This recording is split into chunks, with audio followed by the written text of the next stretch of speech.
Bienvenue à tous. Welcome to all. Such a pleasure for me, on behalf of our Law Society and executive members, to have this opportunity to welcome all of you from every part of the country to this first-time webinar series in partnership with LexisNexis.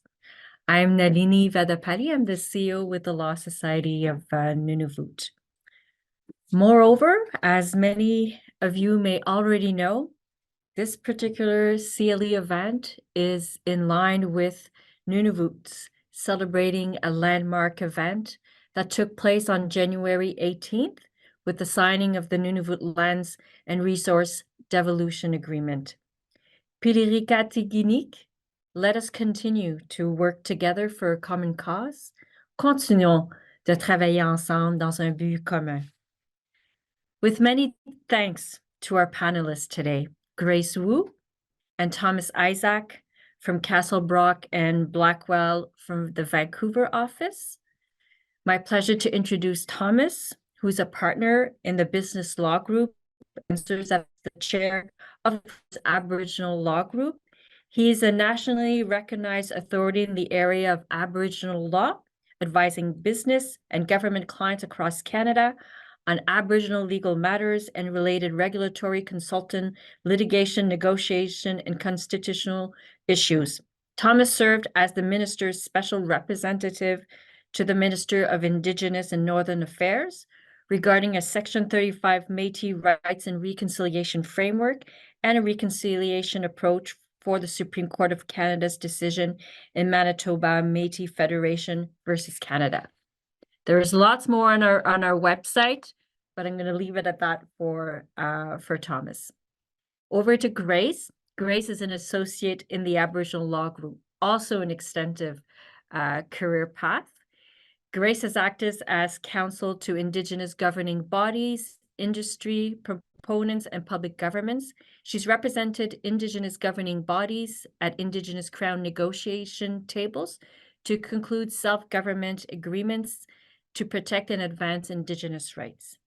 She's also advised Indigenous governing bodies on various Aboriginal law-related matters, including UNDRIP.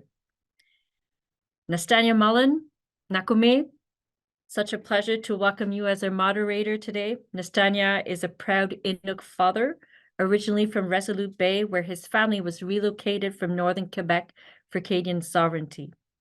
Nastanya is also a Nunavut Law Program graduate and a member of the Nunavut and Manitoba bars.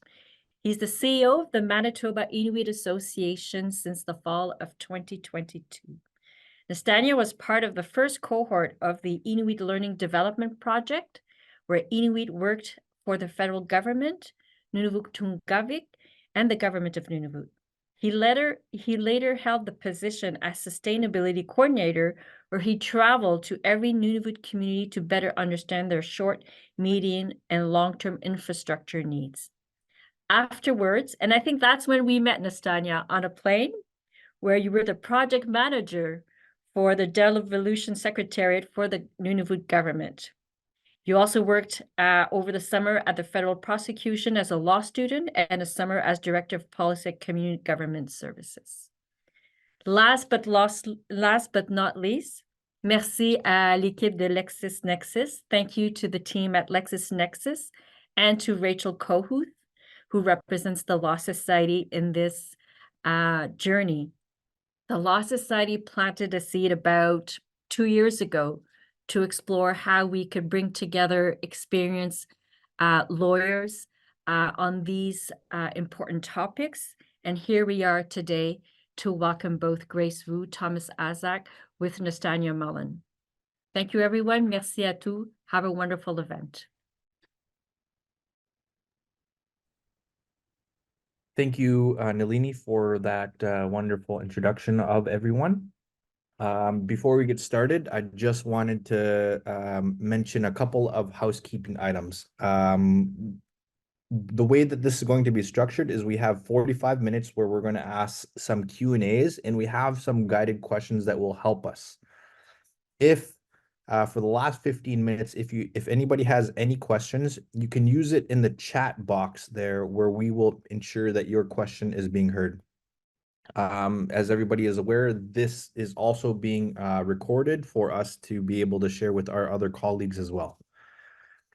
So without further ado, I am going to pass it over to Tom and Grace to start the opening their discussions today, and I'll from there we'll see where we can dive into this.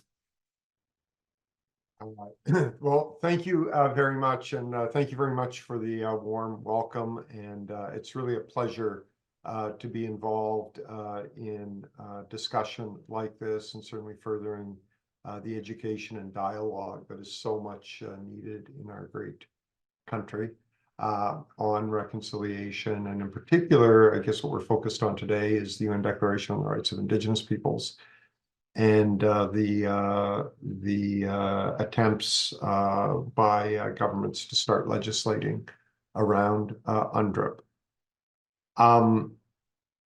You know, I think maybe Grace, I'll leave it to you to discuss which jurisdictions. Maybe I'll just make a general comment before we start going into some of the details.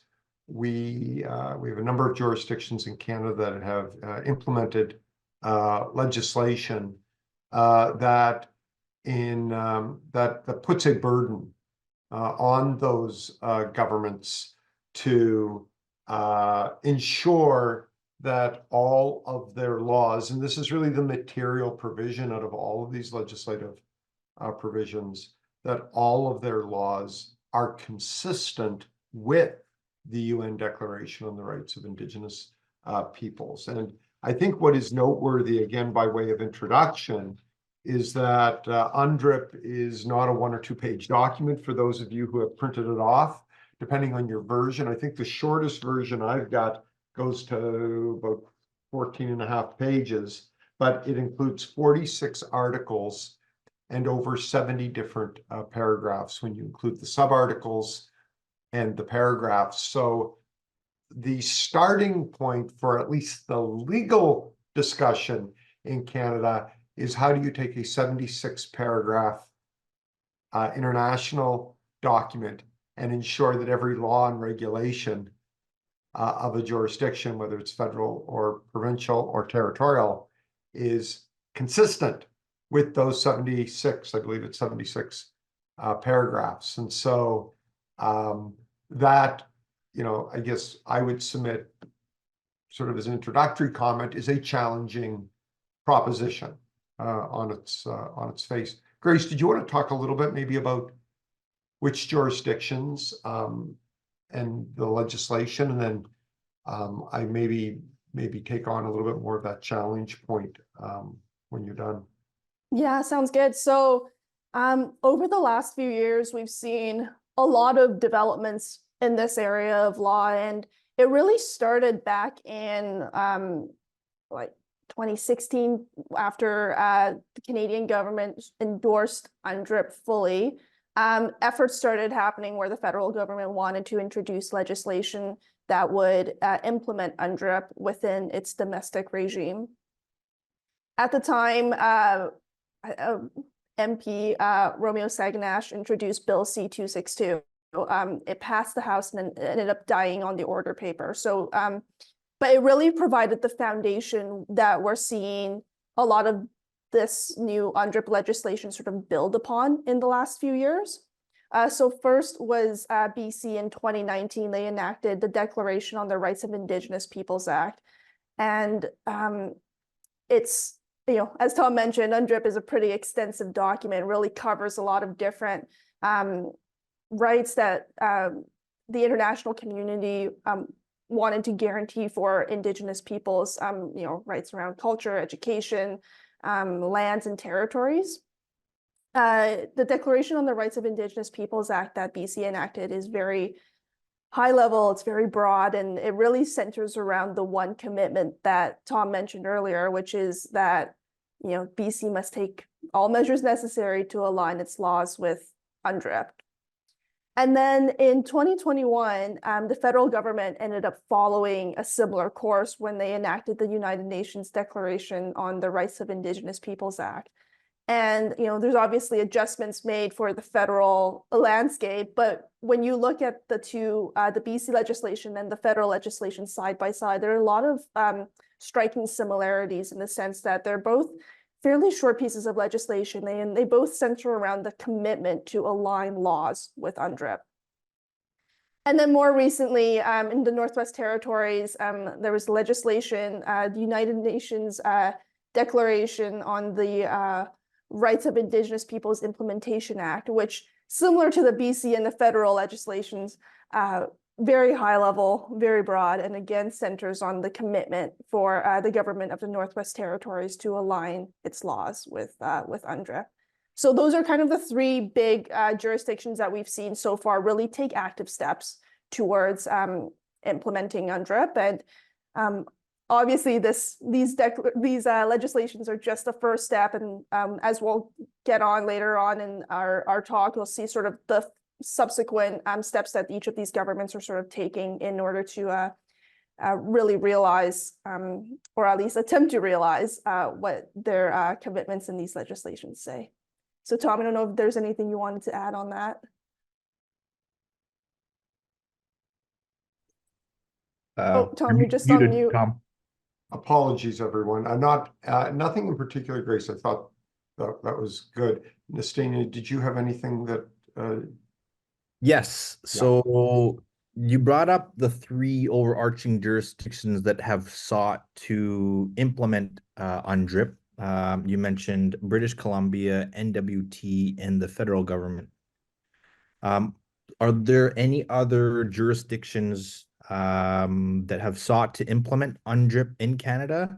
And what have these efforts compromised? So you touched up on it a bit. I just wanted to bring it back to see if there's anything more around other jurisdictions trying to implement UNDRIP. Tom, I can take this one first and then have you jump in. So the three that we mentioned are the ones that have really taken steps towards implementing UNDRIP. We've noticed as well that in some provinces, there have been actually municipalities that have actually taken it on themselves to really endorse UNDRIP. So Tom and I are currently in Vancouver. Vancouver is one of those cities, as well as Montreal. They've released, their support for UNDRIP. So at those municipal levels, we have seen that, but really at the big provincial levels and territorial levels, these three jurisdictions are the ones that have really taken active steps. And then in BC and with the federal government, because the legislation has come out for a few years now, we've really been able to see sort of what they envision their efforts being after the enactment of legislation. So with both BC and the federal government, they've each released action plans on how they are proposing to implement the legislation. And I'm sure, as we'll touch on later on, these action plans themselves reveal more challenges that each of these governments, as well as Indigenous peoples and other parties who work in this space, need to tackle. So Tom, I'll kick that over to you. Well, yeah, I mean, Nastania, you mentioned sort of compromises or challenges on this issue. So look, I'll deal with what I think we would call the macro challenge. And again, there's numerous issues, but first of all, I don't want my comments to sound anti-UNDRIP. I think, Grace, I can speak for you too. We don't have a strong personal view against UNDRIP. The challenge that I'm going to identify, though, are the promises made around UNDRIP and whether, in fact, they can be implemented. And I think, I think, Grace, it's fair to say you and I agree on this, that a key component to reconciliation is truth. And, having worked in this area for more than 3 decades now, I feel quite strongly that our country has reached a level of maturity that we can engage in a truthful dialogue. So when the legislation, I'm looking over at Section 5 of the federal legislation, and as Grace has already indicated, this is similar to both the NWT and BC legislation. Here's the material provision The government of Canada must, so there's no wiggle room, must, in consultation and cooperation with Indigenous peoples, and what I would submit to you there is that that's all of the Indigenous governing bodies in the country. So again, and this isn't a criticism, but that's a tall order. That's before we get to the rest of the sentence. So this is by legislation, must not only consult, but cooperate with every Indigenous government in the country, according to the legislation. Take all measures necessary, so not all reasonable measures, not all measures that are possible, all measures necessary to ensure that the laws of Canada are consistent. And we interpret that as being every law of Canada, every regulation of Canada is consistent with every element of UNDRIP. That's what it says. With respect, that's impossible. That can't be done. And it's not an issue whether UNDRIP's a bad document or something. You're talking about a document that by its nature was not intended to be an internationally legally binding instrument. It's very much a declaration in terms of an aspirational document. That doesn't mean that it's a bad thing, and it doesn't mean that governments, public or Indigenous, shouldn't aspire to try to reach what is set out in UNDRIP. But therein lies the challenge. You've got a very clear legal requirement, in our view, and on its face, and really an impossible task of trying to ensure that every law and regulation of the Northwest Territories, British Columbia, and Canada is in line with all 76 paragraphs of UNDRIP. And I'll just be very brief, and I apologize if this is too much detail, but Grace, what I did is I've got UNDRIP out in front of me, and I picked 2 articles.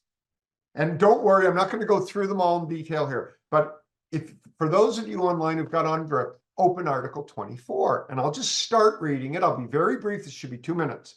Indigenous peoples have the right to their traditional medicines and to maintain their health practices, and including the conservation of their vital medicinal plants, animals, and minerals. And it goes on. I'd like to think there isn't a Canadian that would disagree that ought to be a right in Canadian law that isn't expressly in Canadian law yet, not in the case law. I can get my head around that language. I've not read the entirety of Article 24. It's got 2 provisions, 2 paragraphs, but that gives you a flavor of that article where it's aspirational, and certainly from a Canadian legal perspective, there is something there for Canada to seriously consider and to implement in terms of protecting Indigenous medicine. And later on, it talks about Indigenous traditional knowledge. So these are all ripe areas. But let me jump forward 2 articles. Here's Article 26. And then I'll stop, Nastania, before you interrupt me and say, Tom, why are you yapping so much? But I want to just give people 2 real live articles. And before I read this article or a part of it, keep in mind that we've had over 30 years of case law from the highest court in the country on Section 35. We have the single most sophisticated legal regime on the planet. And again, rightly or wrongly, there'll be people online who said Canada's legal regime hasn't done enough. And there'll be others maybe who argue that it's done too much. I'm not here to debate that other than to state a fact that we have the single most sophisticated regime. And I think we can, in large part, thank our Inuit, Métis, and First Nation friends for their hard work in developing this sophisticated legal regime. Again, I'm not an apologist for the regime, and I'm not suggesting it's perfect, but it is what it is, and it is sophisticated. Now let me read Article 26 to you, and think about all the case law you know about Aboriginal title in Canada. Article 26 has 3 paragraphs. First one, Indigenous peoples have the right to the lands, territories, and resources which they have traditionally owned, occupied, or otherwise used or acquired. Now, for those of you, and don't worry, I won't give a small lecture here on what Aboriginal title is. That's completely outside the 4 corners of what we know at law of what is Aboriginal title. That's protected by our Constitution that federal and provincial territorial laws are subject to. So then you go, well, how do I translate? If I'm going to give meaning to it, how do I translate that section into something meaningful in the spirit of reconciliation?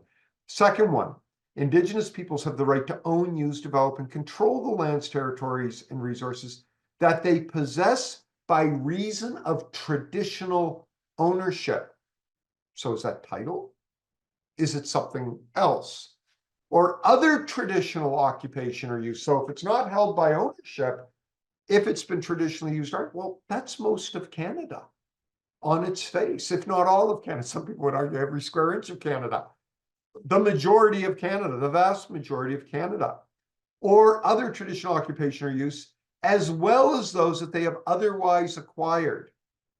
And so my point here isn't to try to suggest that UNDRIP, again, is a bad document, but we have to call it as we see it and read that and go, okay, well, what does that actually mean?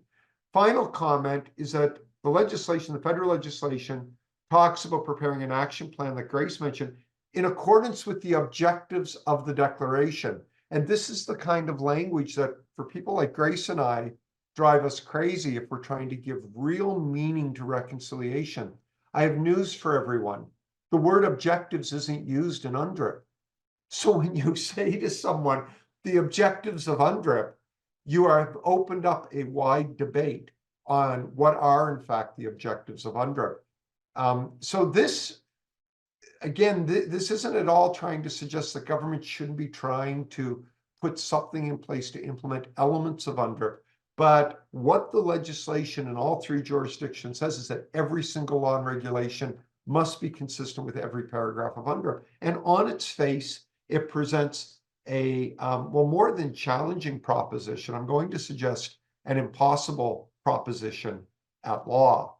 And I think the rhetorical question, which I won't attempt to answer, is that helpful to reconciliation at this stage of Canada's development? So I apologize for that rather long-winded commentary. No apologies needed. This is very good dialogue and a lot of important information. We have a question in the box that I think is relevant in order for us to move forward. And it ties in well with the next question that we were going to ask is from Emily Dion. Are you talking about the jurisdictions that have taken active steps to implement UNDRIP by adopting legislations in order to commit to implement UNDRIP? But how is it actually implemented since then? Is there some practical practices that have been changed?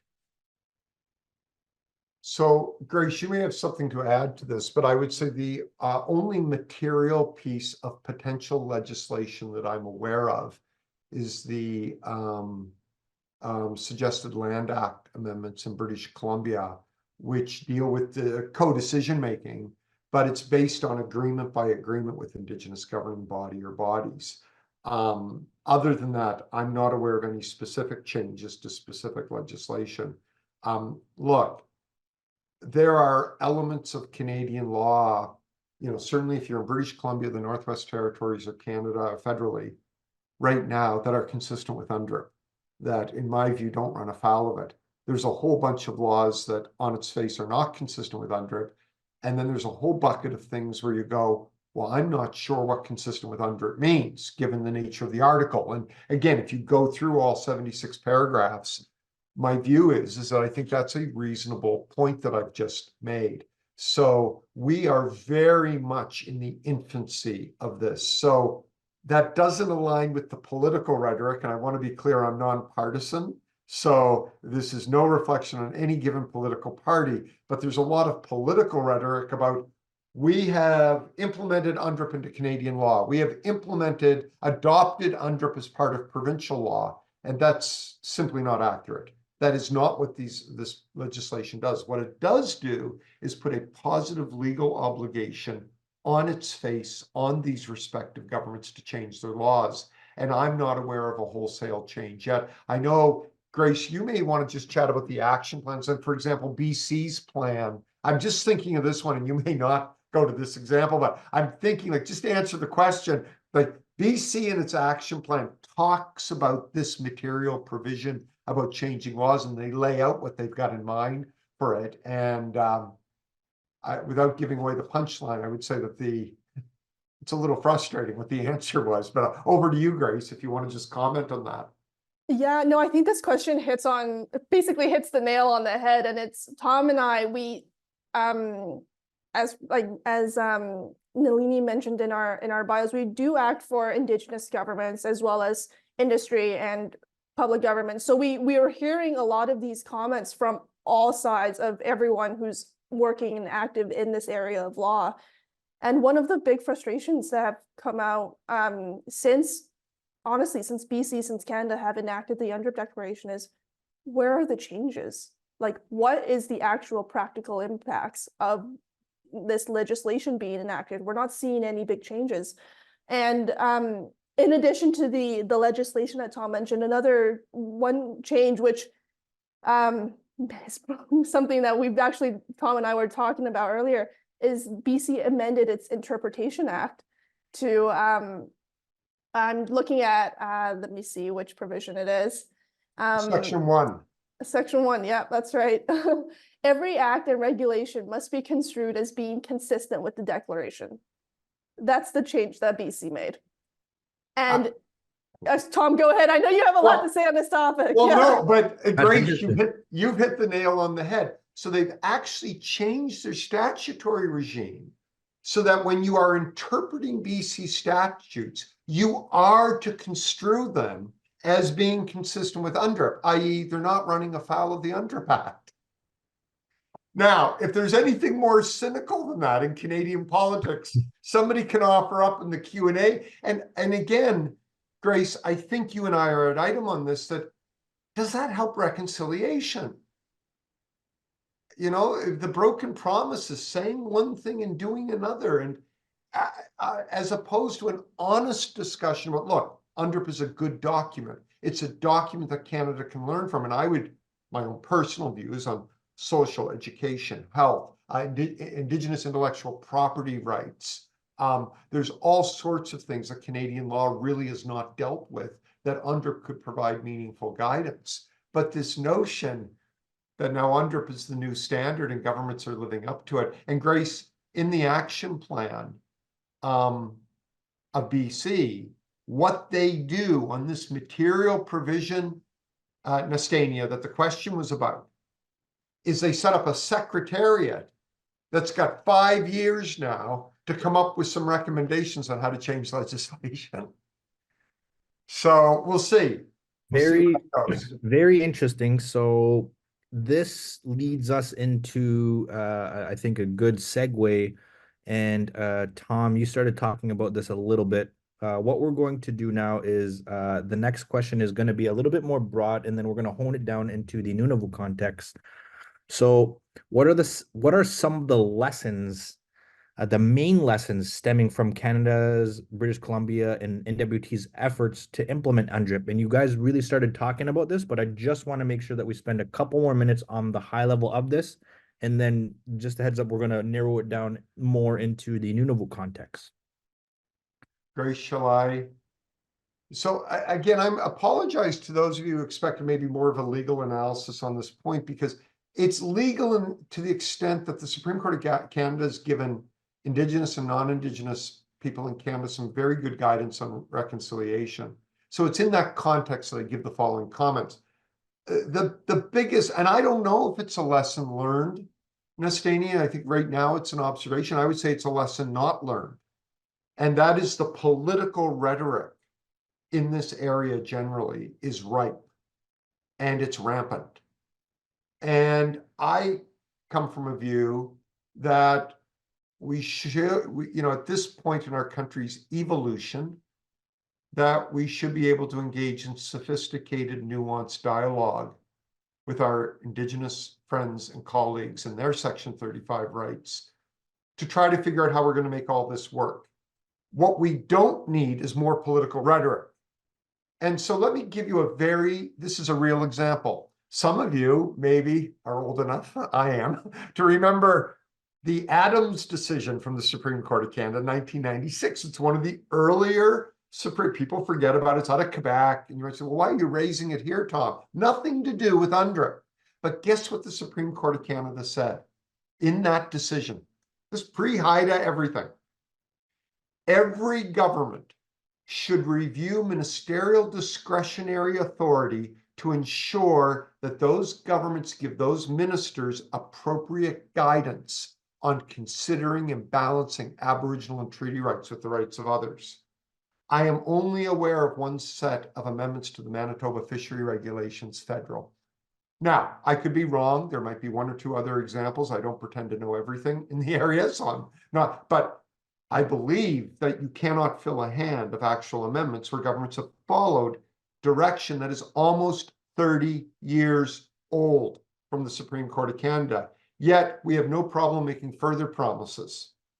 And so this, to me, is the real dichotomy in this area. Look, if you act for industry, if you act for public government, or you act for Indigenous parties, I'm going to suggest that the advice is the same. Can we start having a truthful, honest dialogue? Because we're, to quote Chief Justice Lemaire, we're all here to stay, and we really need to start getting over some of these humps as opposed to sort of quick wins or something like that. Grace, did you want to add something to Nastania's very good question? Yeah, I mean, I think we've talked a lot about sort of the challenges of, implementing UNDRIP. It's a very tall order, like it's a very difficult task. And I think one of the things that have come out in terms of the challenges is how public governments approach their thinking, and how Indigenous peoples and corporate entities too think about issues like this. We find that public governments, they often have an election cycle type of thinking. They think short term. They think the next 4 years, next 2 years, and there's in line with that, as Tom mentioned, there's a lot of political rhetoric that goes with that. Indigenous peoples, even corporate entities too, we find it's a lot more of the generational thinking. How will this impact the next generation and the generation after that? And so when you look at these two sort of different ways of thinking, like, it goes back to Tom's point of the political rhetoric. How is that actually helping reconciliation when we need everyone to be honest, forthright, very transparent, and very honest about this is what the challenges are, and this is the things that we need to solve if we're actually going to be able to move forward. Very good points. So now moving on, which discusses a little bit more on the Nunavut side of things. What are some similarities between Nunavut's efforts to implement modern treaties and the other jurisdictions' efforts to implement UNDRIP? I was hoping Grace was going to jump in and take that one first. That's a bit of a look. It's a challenging. It's a good question. I would say there's not a lot of similarity between the two, and let me explain to you why. And perhaps it's unfortunate.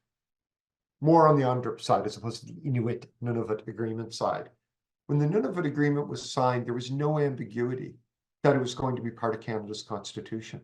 There was no ambiguity. I was involved in the Nunavut project. At one point, my responsibility was actually assisting in setting up Nunavut in the 90s. And it was one of the greatest jobs I've had of my career.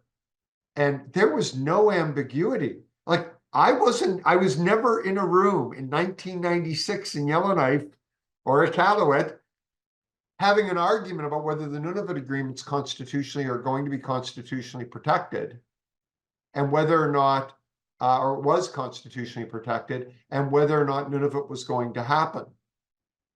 And there was no debate about whether the Inuit had constitutionally protected rights that fettered the sovereignty of the state. And so were there gray areas? Absolutely. And there remain gray areas. And that's not a criticism. That's actually the sign of a healthy system that's pushing and pulling, trying to figure out we're the only state on the face of the planet that's doing what we're doing at the level and order of magnitude that we're doing it at. That is a fact. So there are going to be mistakes in there, but the Nunavut experience to me is one of the high points globally of protecting and enhancing Indigenous rights and recognizing, more importantly, probably than anything, Indigenous rights and recognizing meaningfully Inuit rights. And again, I'm not suggesting it's been perfect. There's been a ton of challenges on implementation. And that's, I'm sure you have, I mean, we could have another week or two on challenges with implementing the Nunavut Agreement. I'm not at all denying that those don't exist. But at law, you didn't have fundamental debates, and you didn't have somebody saying one thing and really meaning another. Everyone knows that the Nunavut Agreement's constitutionally protected, and there are gray areas. The challenge, I think, with UNDRIP is that everyone, and at least the Indigenous leaders I speak with, people read that on its face and go, well, yeah. If you actually read UNDRIP, all 76 paragraphs, and you know we have, what is it, 40,000 some odd pages of federal law, let alone the regulations, plus 600 plus Indigenous governments, all of which have to be cooperating, times 40,000 pages plus regulations, times 46 articles that don't align with Canadian legal language. That's an impossibility. So it leaves too much room, too much wiggle room. And Grace quite rightly notes the Interpretation Act amendment that was made. And I believe the NWT actually put it right into their statute.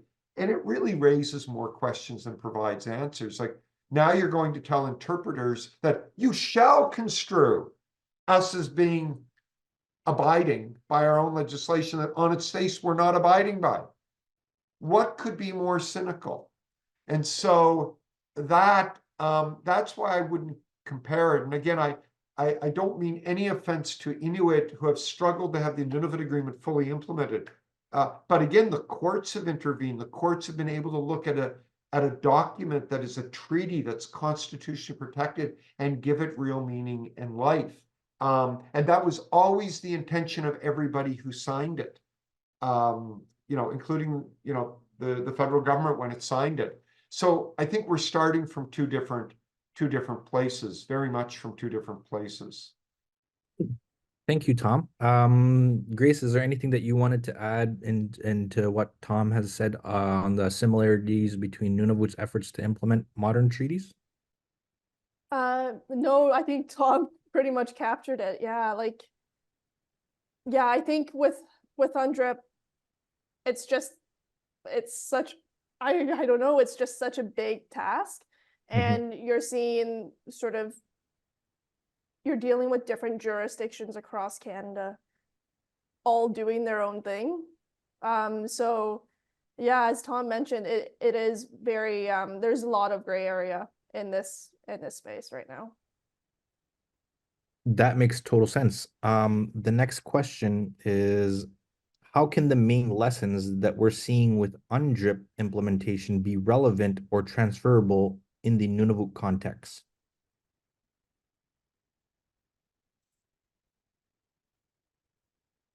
I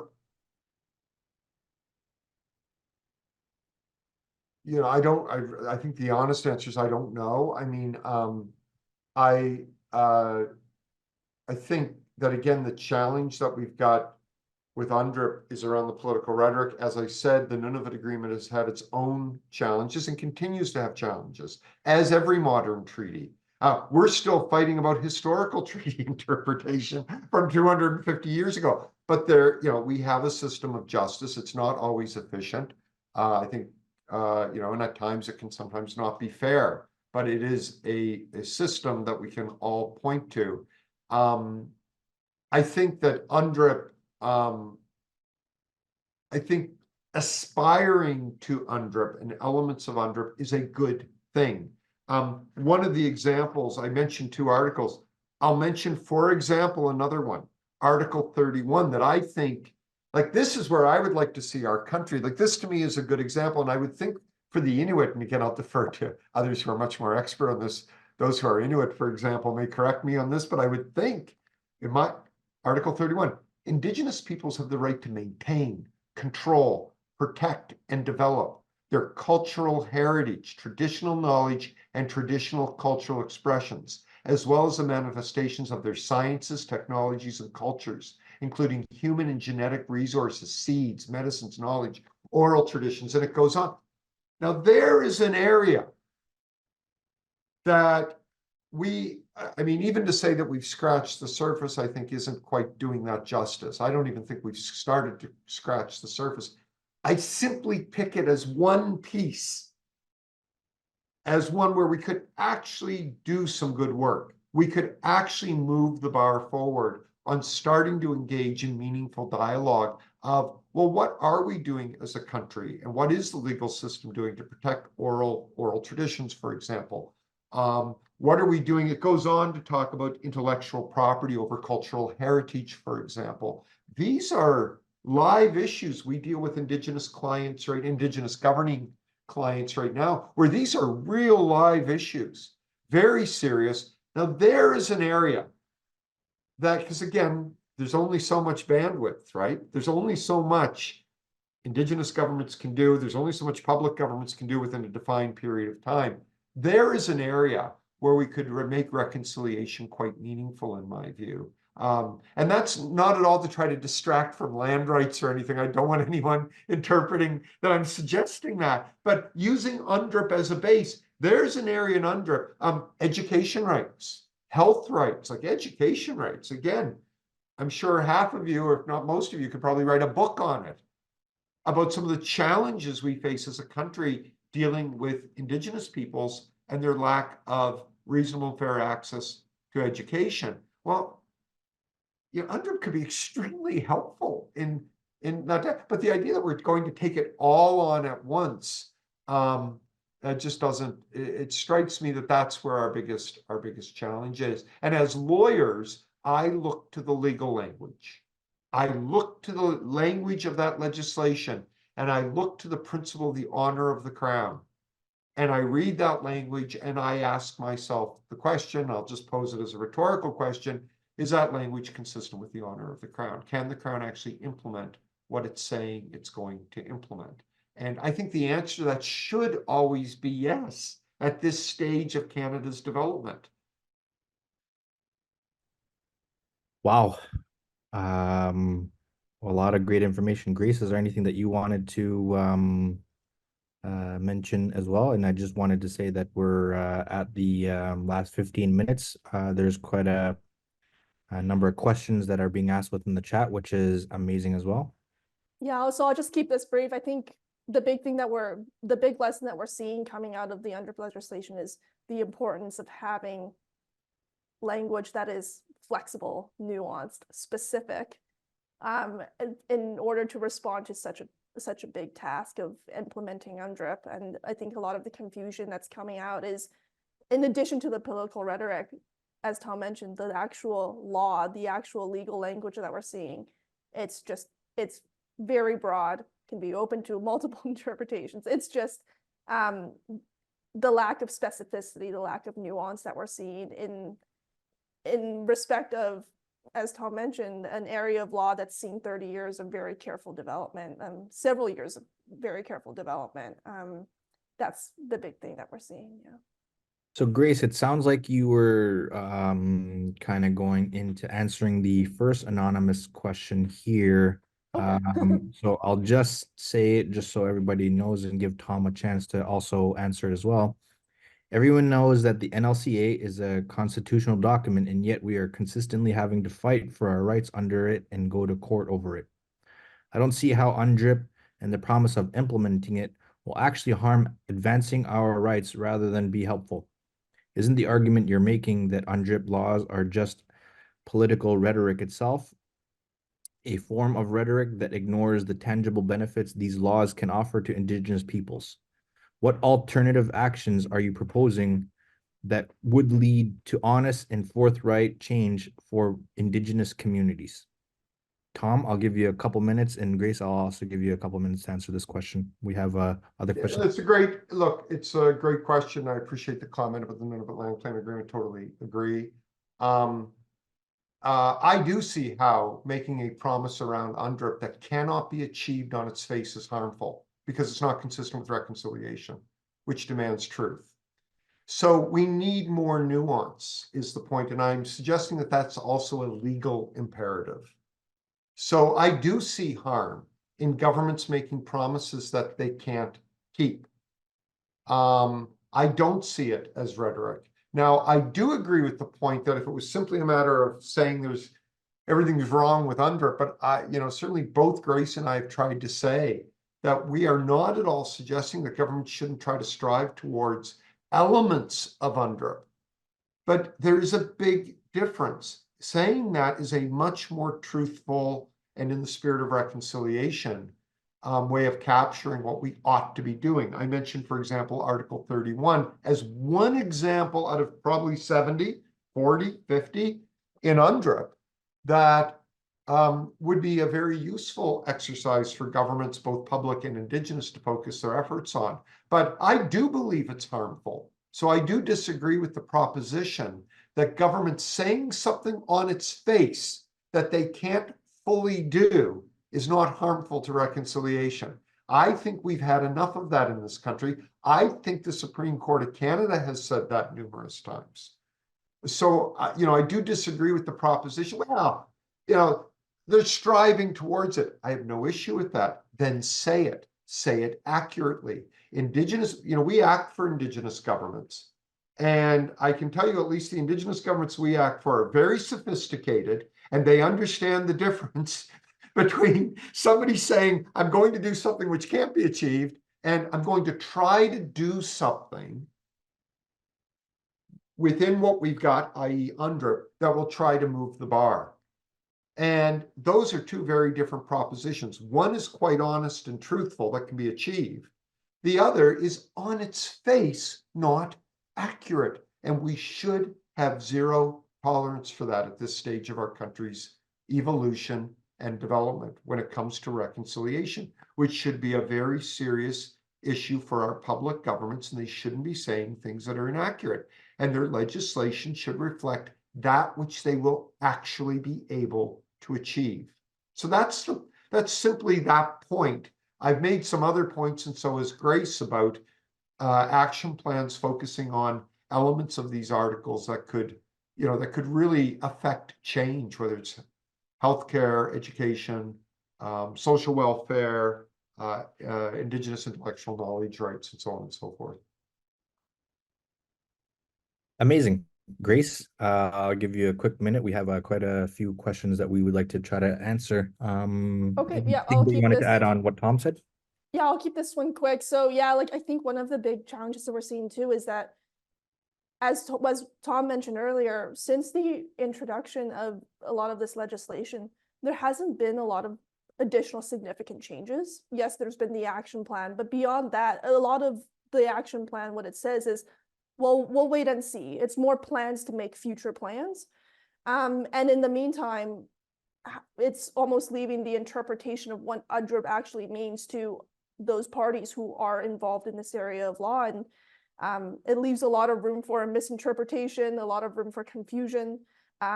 So in that sense, it is doing further harm to the overall process of reconciliation, instead of having the government just come out and be very honest about what it is able to do and what are the small steps that it can actually take. Absolutely. So moving on to the next one, does the Federal Interpretation Act have a similar provision like BC about every act regulation being construed as consistent with UNDRIP? Tom, we'll give you 2 minutes for this one, and Grace, we'll give you 2 minutes as well.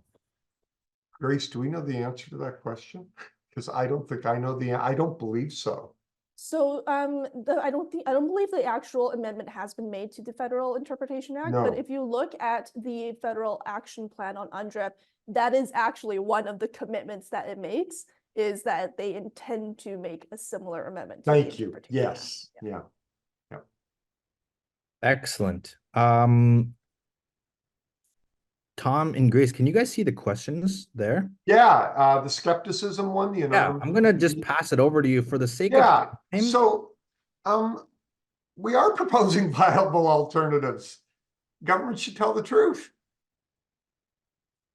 Have an honest dialogue about what's good in UNDRIP that can actually affect the country. Don't say you're going to make sure every single law is consistent with UNDRIP when that on its face is an impossibility, unless you change the meanings of words which we have seen some provinces try to do. So consent doesn't mean consent, for example. You hear this one. It means further consultation. Now, any of you with a dictionary will look, well, you may not need to look up the word consent because I'm sure I've got the Oxford English Dictionary behind me. Guess what consent means? Consent. It means exactly what you think it means. So yes, right, we have put viable alternatives forward, and we're not suggesting people ignore UNDRIP. The problem is the legislation. This is a legal seminar, and we've looked at the legislation. We would encourage all of you to go through it carefully. We should be able to hold governments accountable for what they put in their laws, and the law is very clear about what it says. The material provisions that we've outlined is very short pieces of legislation in all three jurisdictions. And the challenge is that on its face, they're unimplementable.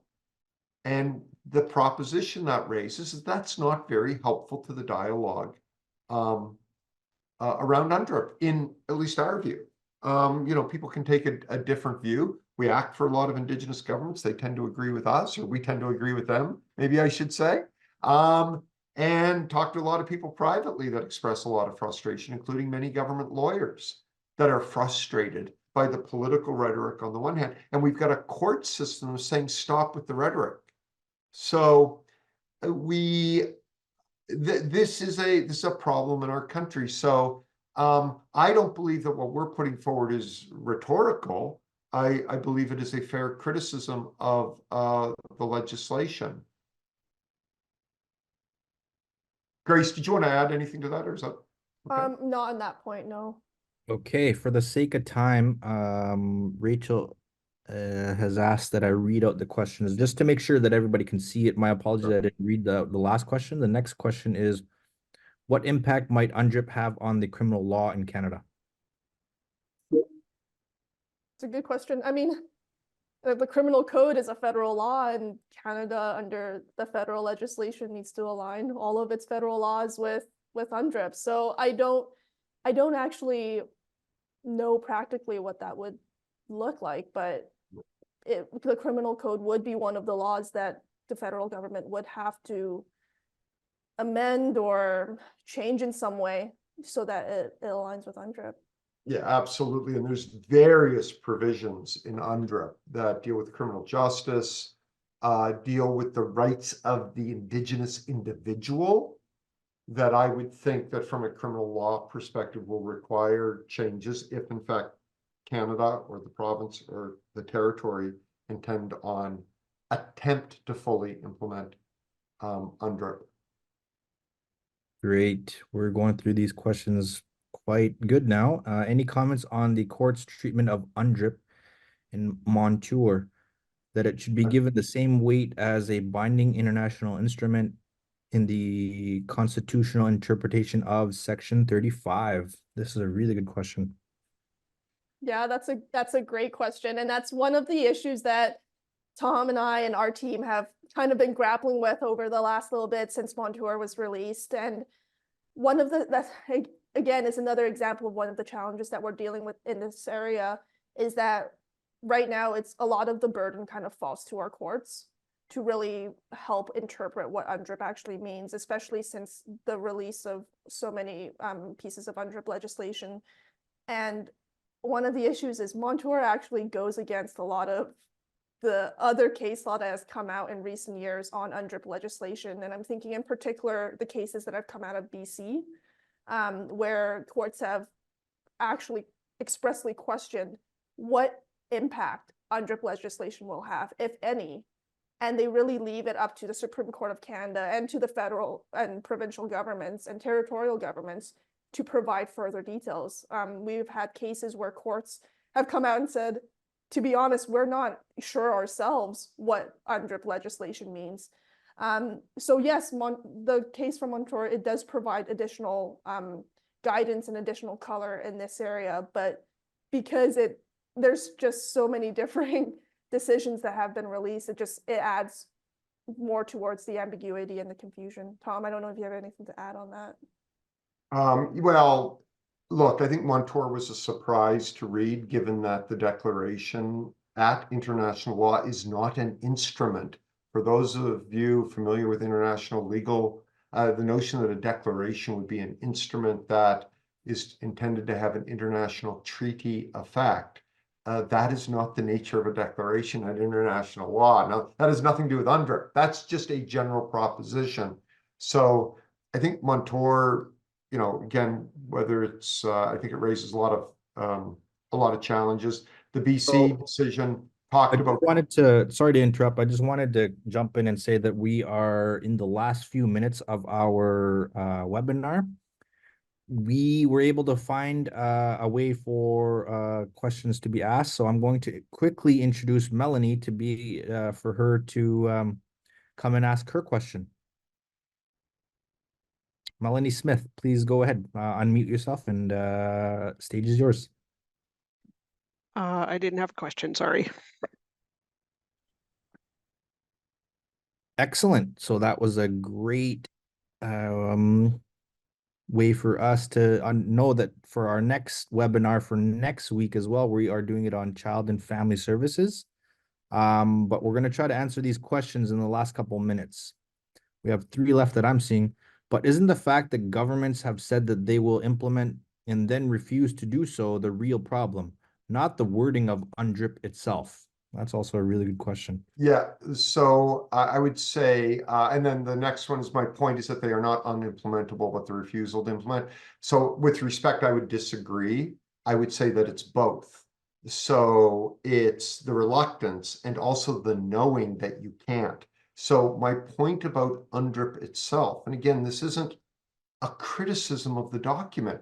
It was deliberately designed to be in effect globally, especially in countries with no Aboriginal rights regime. But it is unimplementable in full. So I didn't say that every element of it is unimplementable. There are many provisions of UNDRIP that you could actually implement into Canadian law. But I gave you, for example, Article 26, and I ran through some of the language that runs directly counter to 40, 50 years of case law in this country from the highest court in the country on what Aboriginal title means. So we are then faced with the question of, well, how are we going to make those two things work? And I don't know what the answer to that question is, but I think in the spirit of reconciliation, our public government should give us some idea of what they intend there. So I would say, well, I would say that the answer is both. Excellent. So with all this obviously goes to show how important, how much more discussion needs to be around UNDRIP in the Nunavut context and also within Canada context. This is the last 2 minutes of this webinar, and so I think this is a good time for us to conclude saying thank you to LexisNexis, Thomas Isaac, and Grace Wu for your participation. Lexis for partnering with the Nunavut Law Society. I'm going to pass this over to Nalini, a woman I dearly respect, to say a couple of closing remarks on this, and also bringing up next week's webinar as well. I am there, but it looks like my camera. Oh, there I am. It's good. Wonderful. I wanted to again thank both Grace and Tom. Obviously, this is an amazing topic, and we could have probably gone for much longer. But let's just say that this is kind of a phase 1 opportunity, and perhaps we'll be able to come back with another discussion later in the year, given the landmark agreement that was signed on January 18th. So let's give ourselves some time to kind of see the outcome from that agreement signature, and then we'll go from there. So I've just frozen. Welcome to Nunavut, but I think everybody can still hear me. Yes? Wonderful. Yes. So again, thank you again to our partners, LexisNexis, to Rachel as well, to Nastanya, and everyone who took time to join us on this very fruitful discussion, and very much look forward to our next webinar, which will take place on February 12th. Hopefully, all of you can join us. If not, the recording will be available in due course. Nakome, merci à tous. À bientôt.